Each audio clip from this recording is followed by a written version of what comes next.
When you want to succeed as bad as you want to breathe, then you'll be successful. And I'm here to tell you, number one, that most of you say you want to be successful, but you don't want it bad. You just kind of want it. Work ethic eliminates fear, So if you put forth the work, then what are you fearing? You know what you're capable of doing, what you're not. If you put your mind to doing whatever you want to do, good things can happen. Because limits, like fears, are often just an illusion. You're listening to the Plunkett Fitness Project. Here's your host, Jamie Plunkett. Hey, what's up, everybody? Thank you for checking in to our third podcast and sticking around. If this is your first time, thank you for checking us out. Today, what we're going to talk about is the basics of fat loss. So, what we do here at Plunkett Fitness is mainly fat loss. That's the reason why most people get into fitness. And I'm going to tell you something that you guys are going to be surprised by, because I sell fitness and not nutrition. But the number one problem I see when it comes to fat loss is people are focusing on the wrong thing. So everybody focuses on energy balance, or how active they are, what their workouts are, what they're doing in the gym, or what they're doing running-wise, cardio-wise, all that kind of stuff. And that's not what you should be focusing on. So the number one thing that we need to focus on is the food we eat. And it really is as simple as calories in, calories out. Now, I will argue against the if it fits in your macros crowd. I do not believe that. But it is solely an energy balance thing. If you eat more calories than you burn, you're going to gain weight. If you eat less calories than you burn, you're going to lose weight. It's pretty simple. So today, that's what we're going to talk about. The number one thing that I try to teach people, and I've learned myself to be successful when it comes to fat loss, has been learning how to control my appetite. I love to eat. I was a fat kid growing up. I still love sweets, and I still just love to eat. So the biggest revelation I had, probably, I was probably 26, 27, 25 maybe, I'm not sure, was I remember I was out running. I was running 6 miles. It was in the summer. I used to love to run, and I hate it now. I hate what it does to me. I enjoy the feeling, but I hate the long-term, big picture effects of it, I guess you could say. So I went out for a run. I got home, and I was eating everything in the cabinets, and I just kind of had an aha moment there where I'm like, what am I doing? Yeah. I went out and I burnt, I don't care, say it was 1,000 calories, overestimate it. And then I just consumed 1,200. Right.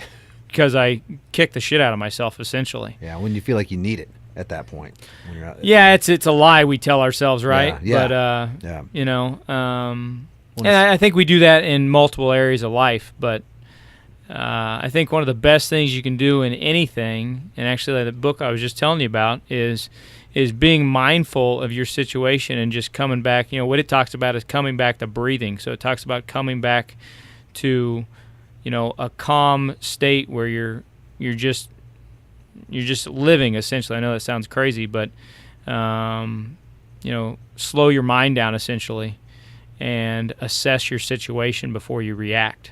Yeah. So that's one of the biggest things I've learned. And I don't know, I'm a pretty reactive person, and I like to stay active and I like to stay moving. But one of the biggest things I've learned over the years is learning to slow down and really assess the situation and what's going on. So essentially that day, after I ran 6 miles, came home, and I think I ate a bunch of peanut butter is what it was. That stuff's easy to overconsume. Oh, my God. Have you seen what a serving size of peanut butter looks like versus what I like to put on any sandwich, whatever I'm putting? It's terrible. I love peanut butter, man. It's one of my favorite things, and I know it's like good for you in moderation, but the key is the moderation and the difficulty of staying in moderation, especially when you're after you do some heavy cardio, and I enjoy running and stuff like that, but it does, man. I get done, and I am ready to mow down, and it's crazy because logically, I'm completely negating everything I just did. Or you should know that. You should know that if I went out, even if I went out and ran 5 miles or whatever, if you go and stuff your face with literally, like you said, anything in the cabinet, Yep. you're taking one step forward and 2 steps back, essentially, you know? Yeah. I think a lot of people don't stop and look at the big picture is the issue of it. I mean, I've been a personal trainer long before I had this discovery, and I even had my internship boss tell me that he's like, I don't do any cardio. He's like, why would I, choose something to burn more calories when I could just have a better diet, right? And I remember at the time I was like, well, that's a good idea, but then I forgot it, Yeah. And the busier I got with my professional life, the more I realized I don't have time to be doing this stuff. I need to come up with a better plan. And I mean, the thing is when you're young and dumb and you put a lot of work into things. You're like, I'll just out tough it. Right. Well, eventually that gets knocked out of you. Yeah.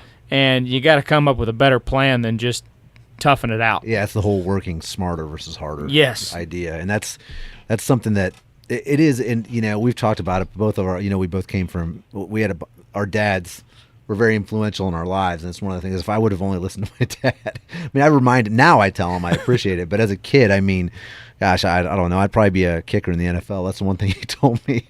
Learn how to kick a football. Learn how to code. My dad told me that. I mean, this is like in the 90s. My dad's telling me, you ought to learn how to code. And I'm sitting there like, I don't want to learn how to code. I want to play guitar or whatever, And yeah, I mean, it's crazy how it seems simple now, but you're younger. So you could get in a DeLorean, drive 88 miles an hour, go back in time and tell your same young self probably the same things your dad told you that my dad told me, and you'd probably still end up making the same boneheaded decisions because you're just that idiot. You got that idiot youthful, just I don't even know, bliss. I don't know what the term is, but it's just it's easy to make those mistakes when you're younger, and like you said, just keep working and even though you're truly working against yourself just because of the patterns you're falling into, Yeah, I think a lot of times we got to learn things the hard way, and that's how we remember them is through failure. So, yeah, for sure. There's a lot to be said on that, but kind of getting back to our topic of the fat loss. So, like I said, number one, I think you have to learn to control your appetite. So then you gotta peel that onion back a little bit and actually understand what that means. So what I find, especially in today's day and age, is we have too many commitments and we're too busy. So, and you can throw exercise into that as well. Basically, all these things are stressors, and the more stress you have, the harder it's going to be able to control. Really, the harder self-control in general is going to be, and the food's going to be something that we always deal with because you got to eat to live. So, what I'll do is I'll back people up when they come in and they want to lose fat. They want to work out 6 days a week and kick the crap out of themselves. I'll back them up and say, hold on a minute. Let's talk about your schedule. Sure. How many hours a night do you sleep? Okay. And then when do you go to work? What's lunch? When do you get off work? What do you do after work? All these things. And 9 times out of 10, people are overextended. Yeah. So, we do all these things to please all the people around us, and then we don't take care of ourselves. So, which I get in trouble with that a lot myself in my personal life because everybody thinks I'm antisocial or whatever, which maybe I am a little. But it's like when you're on the airplane, you got to take care of yourself first before you can take care of anybody else. So if I'm not taking care of myself, I can't take care of my clients. So the number one thing we'll look at is we'll look at their habits, their schedule, their energy expenditure. Are you playing other sports, all these other things, and we just try to dumb it down and draw all that stuff back, and look at the things that are causing our nutritional habits. Sure. So, do we overeat? A common one I hear that's kind of on the same topic a lot with people like at 3 o'clock in the afternoon every day, I can't control my appetite. I eat snack or whatever. Sure. So usually what I'll do is I'll go back to breakfast and to lunch and say, well, what'd you eat for these meals? Yeah. Well, no, I'm good. I'm good up until 3. I can starve myself eventually is what they say, or I can control my appetite. I'm like, yeah, and it catches up to you at 3. Right. Every day, or it's after dinner. And usually what I'm like is you haven't eaten enough calories up to that point. So you actually have to eat more to prevent that, which is counterintuitive to what we think. We go back to this, we beat ourselves up, right? And we say, I'm not good enough. I just can't control my appetite. I have a sweet tooth or whatever. Well, that's not most of the time that's not the case. The case is that you are there's something internally going on in your body. Some of your choices are causing your sweet tooth or causing you to snack on these foods. It's causing you to be weak. Exactly. Time to make those decisions. Yeah. Exactly. Yeah, we make mistakes when we're tired, right? Everybody talks about that. Right. You need to be fresh. Well, the same thing goes for nutrition. You got to take care of yourself and look at the big picture. You got to look at it on a weekly basis. You got to look at it on a yearly basis, a decade basis, a lifetime basis. Sure. I tell people all the time, you're doing this for when you're 70, 80 years old. You're not doing it for next week. So when people are starting to look at these, 12-week programs or any of this other stuff, you're not doing yourself any favors. You got to look at the big picture. What can I do that is going to make me successful for the rest of my life? Right. When I saw something, you see all this stuff on social media and everything, and I saw something I had not seen before, which is unique, and it was also very relevant, especially what you're saying is if you focus on results, you won't get change, and if you focus on change, you'll see results. And that's really, it sums up exactly what you just said, which is like, it's not about, I want to, lose weight by my wedding or whatever, whatever my vacation or, that's a good short-term goal to have. You've really got to look at making a true change in your lifestyle. And that's the thing of it is, if you do it right, then you're truly changing your habits and your patterns. And those are the things that you're not going to crave the stuff that you're craving when you're rooted in bad habits and bad patterns. You're just not. When you're leading a healthy lifestyle, you'll kind of, I do it when I'm doing well. I don't drive by McDonald's and think, oh man, fries. I'm like, how did I ever eat that stuff? Like for me, I fluctuate. I'll gain weight, I'll lose it. And I can tell where I'm at just by what I'm craving, and it's crazy, but that's really it. And like you said, if you can sit there and say, yeah, you're doing this for something it's going to benefit you years from now. If you can, and again, if you think about those incremental things that you do, and especially when you have people that come in that have gained 25 or 30 pounds, I'm assuming, you see everything over, some 5-10 years, and they want to lose it in 12 weeks or whatever. Yep. It's like, it's not healthy, and it's also the likelihood of it lasting and sticking around is very small, so. Yeah, there's actually information out there. I'm sure you can find it. I can't quote it right off the top of my head, but a very high percentage of people that lose weight gain it back and gain more back. Sure. And that's because we're focused on the short term and not the long term, and we're focused on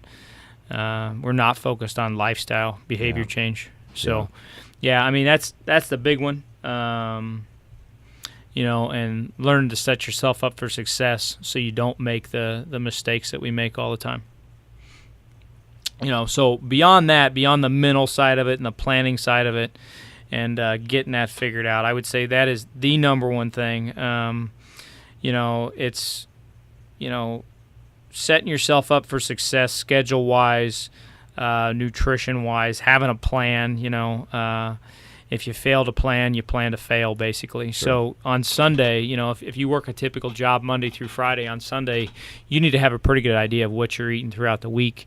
You need to have a pretty good idea of when your day ends, when you're getting up in the morning, all these other things. And then, what I'll get from that is I'll get people like, I don't want to be that strict, that regimented.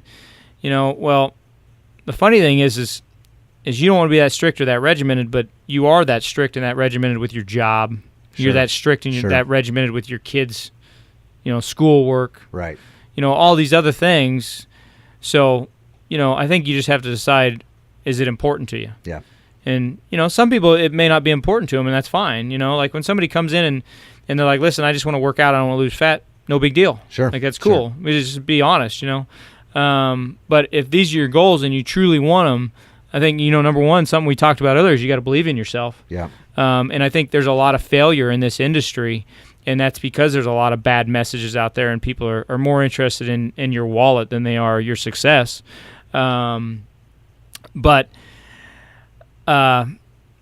I think you have to look at the big picture of it and find somebody who believes in you and sets up a good plan for you and is interested in your success genuinely. Sure. I think that's the first place to start is developing that plan. Take a step back and look at the whole picture. And if you need somebody to help you, find somebody who is interested in you and not your wallet. Right.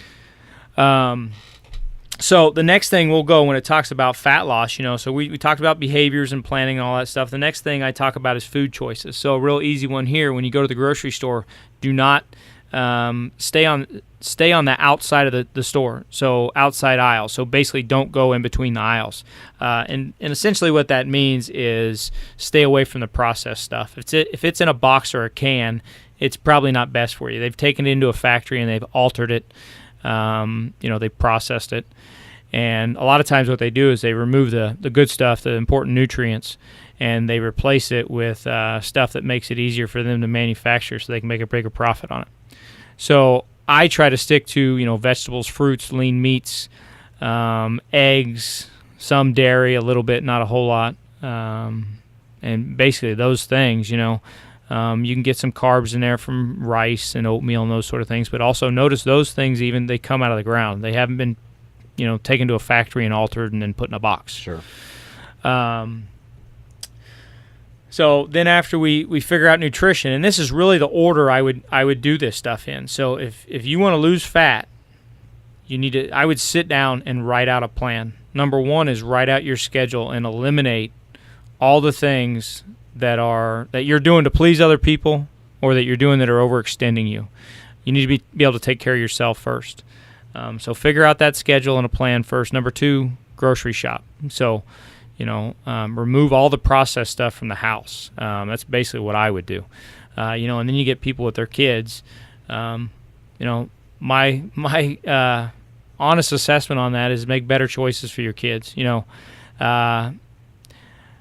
I grew up in the 80s, and I don't think the knowledge was there then. I don't know if maybe it was, but I'm real good at not blaming my parents for anything. I think they did a wonderful job raising me. Surprising that I made it this far, to be quite honest with you. I did everything I could to screw it up, but they did a hell of a job raising me, in my opinion.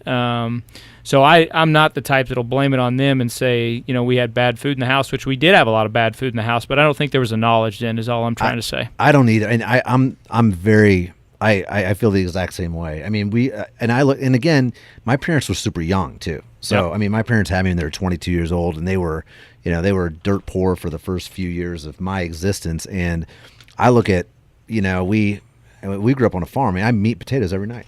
Yep. That was it. I mean, it was meat that grew up, 100 feet away from where we were eating it. And again, it was just, I know that there was nutritional information out there, but it was nothing. Nothing like we have today. Just the knowledge and the ease of information that's out there, everything. I mean, look, if you would have told somebody in 1989 that was walking into a McDonald's that, in the future they're going to have the calories up on the actual menu board, they would have told you were crazy. Nobody wants to see that. You're at McDonald's, but you're making a bad. You've already made the bad choice by the time you walk in there. But the reality of it is, back in the day, it was a lot harder, and now it's just, it really does come down to the information's there. It's whether you choose to acknowledge it and then act upon it, accordingly. And it is difficult. I mean, it's a battle to try to stay on track, but it's always about that priority. Whenever somebody says, "Oh, I can't," well, yeah, you can. You're choosing not to, and you can say that literally about anything in your life. Oh, you can choose to find a new job. You can choose to do X, Y, and Z, but you have to make that a priority. It has to be more important than Netflix and more important than, the things that everybody's got the same 24 hours in the day. And somebody's getting it done out there, Yeah. Whatever it is, you got to make it your priority. So beyond food, so when we move past that, we'll look at activity. And it's funny, I say this to clients all the time, and sometimes they look at me like I'm crazy because I sell exercise. Exercise is not the solution to fat loss. And I hesitated with that because I do think it's important for long-term fat loss, for keeping your metabolism up, for general health, for keeping your lean tissue, your muscles, and your bones strong. So I do think it's essential. But when it comes to fat loss, it's really about eating properly. So it's all nutrition, and that's the thing is mainly everything we do is fat loss, and we sell exercise. But I'm telling you to eat right. So again, just part of how I am. I worry every time I train a client if I feel like I'm judged on my last performance.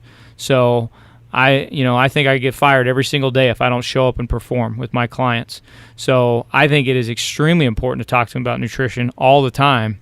And God forbid they ever come in and say, well, you didn't tell me that. That's why I try to give them as much information as I can, because a lot of it is like being able to sleep with yourself at night and regret and that kind of stuff. I want to be able to give my clients every tool they need to succeed, because I don't want to be, I don't ever want a client to feel like I'm not giving them all the information they need. Sure.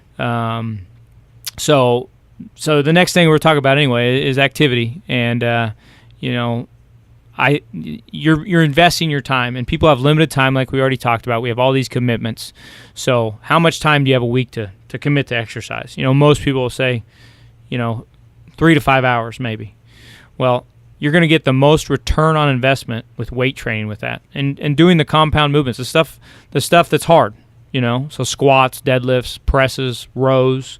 And by compound movements, basically they're movements that are covering multiple joints and hitting the large muscles in your body. You're going to cause the biggest disruption to your metabolism with that when you do it, and then you're going to build the most amount of muscle doing those exercises if done properly, which is going to raise your resting metabolism. So, basically what I tell my clients is you want to think about how many calories you burn outside the gym versus in the gym. And something that happens in this industry is everybody tries to focus on how many calories they burn, when they're active. So they look at the calories on the treadmill, on their watch, all this other crap. And I just feel like it's dishonest. I feel like there's a lot of people in the industry that don't get the whole picture, and it's not them. It's the people that knowingly promote this stuff. And, again, they're more concerned with your wallet than they are your long-term results. Sure. It's kind of a scarcity mindset. They feel like if a client gets results, then they're not going to be a client anymore or a customer anymore if it's the big gyms, and then they're going to have to find new customers. Well, I'm of the belief, I have a lot of faith that if I do the right thing, I'll get taken care of. Sure. So if I help other people reach their goals, I'm going to reach my goals.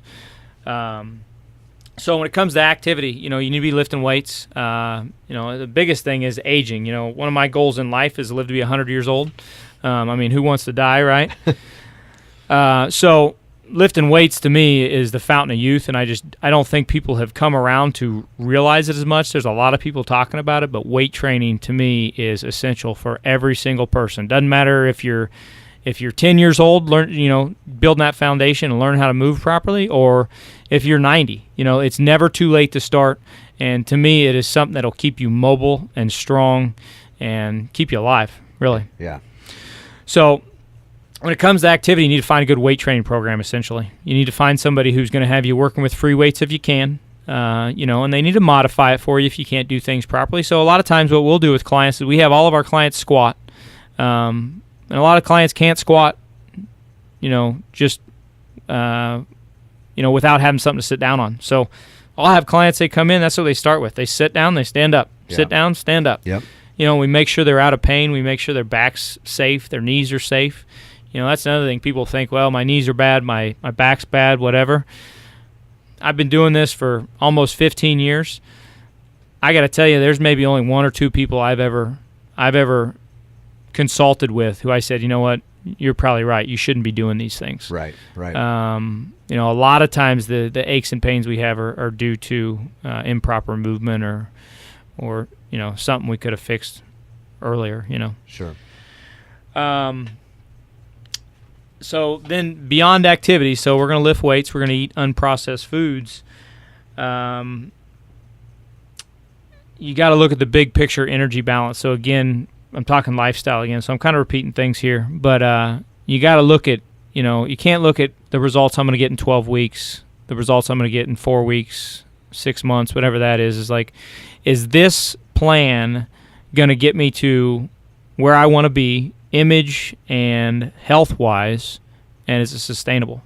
So, again, I think you just have to write these things down and look at it as a plan. You know, I think too many things in our life we just kind of we go at without a plan, and that's why we fail at it. And I kind of mentioned that earlier again. What I always give people a scenario of that is, would you ever just show up on a college campus and just walk into whatever classroom you wanted to, right, and change that on a daily basis? Yeah. No, you go see an expert, an advisor, you know, who gives you a plan, and then, you know, after you execute on that plan, then you go back and you get another plan. Right. And you do that for 4 years or 5 years or however long it is. Sure.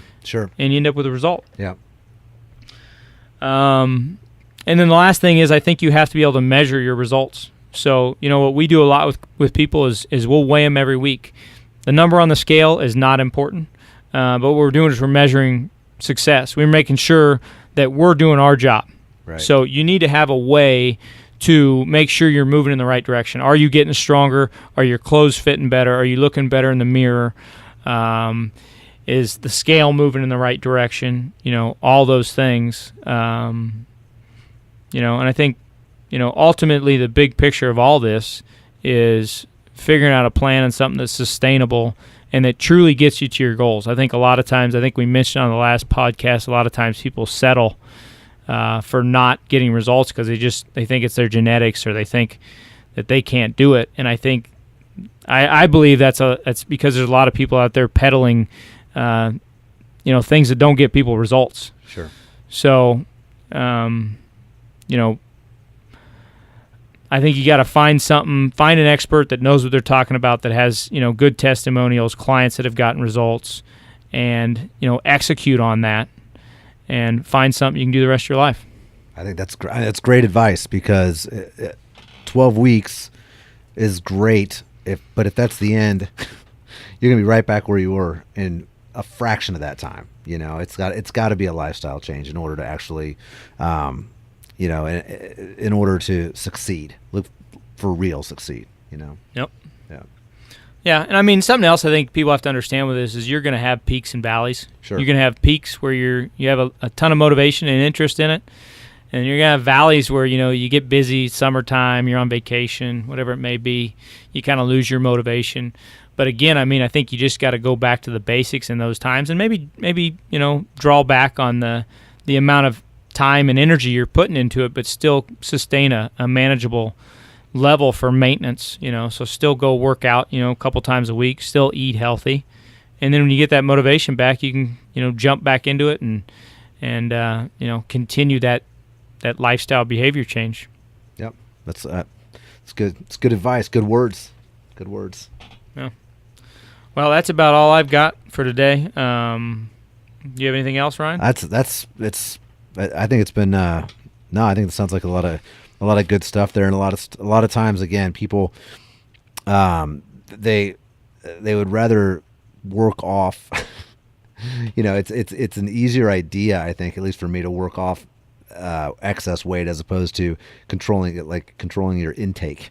That intake is so important, and it's like you said, I mean, that's where you can handle a lot of that stuff on your own, and getting the schedule and then getting yourself to the gym and building on top of that essentially is really gonna, I mean, that's where you get your real long-term success is putting it on top of all the stuff. I mean, most of the stuff you talked about, people can do regardless of where they are or what they're, you know, you talk about scheduling and shopping, you've got to eat. So, you know, just start making those choices and really look at, like you said, you wouldn't walk into a classroom randomly and do that every day. So you come up with a plan and strategize. And then if you have the ability and, you know, if you can find an expert then more power to you. If you got somebody that can help lead you and help you create that strategy, especially somebody that's done it for other people, that's even better, you know? Yeah. Yeah. And I mean, the thing is if somebody says they can't find an expert, they're not trying hard enough. There's plenty of experts you can find online and get free advice from. I mean,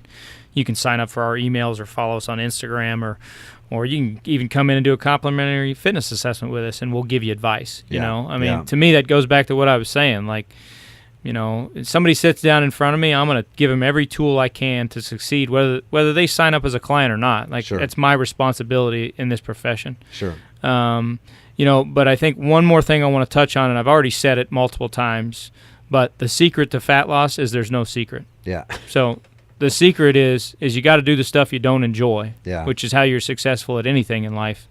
And you got to stop eating, you know, the crap food, basically. Right. And I mean, I think we all, you know, a lot of us know what to eat. We may not know in what portions, which that's where you seek out an expert. And I mean, if you have questions on that, reach out to me. I'm more than happy to help. I love helping people. Yep. And that's whether you're a client or not. You know, if you send me questions, I will get back to you, and I'll tell you what I would, you know, my advice on it. But yeah, the secret is there's no secret. The secret's hard work, just like it is with anything else. You need to stop eating the crap, and you need to get in the gym and lift weights. And that's the lifting weights will help your metabolism. It will help your body composition. But the biggest thing is going to help you live longer and help you be strong and you know, want to be 70 years old, 80 years old, you know, and you're not going to be dependent on other people and weak and having trouble and all those sort of things because you've invested your time in the gym and you're strong enough to live. Good words. Good words. All right, that's everything I got for today. Thank you for tuning in and listening. As always, if you need anything, get a hold of me. Thanks. Have a good day. Thank you for listening to the Plunkett Fitness Project. Please share with your friends, subscribe, rate, and review. For more info, visit our website, plunkettfitness.com.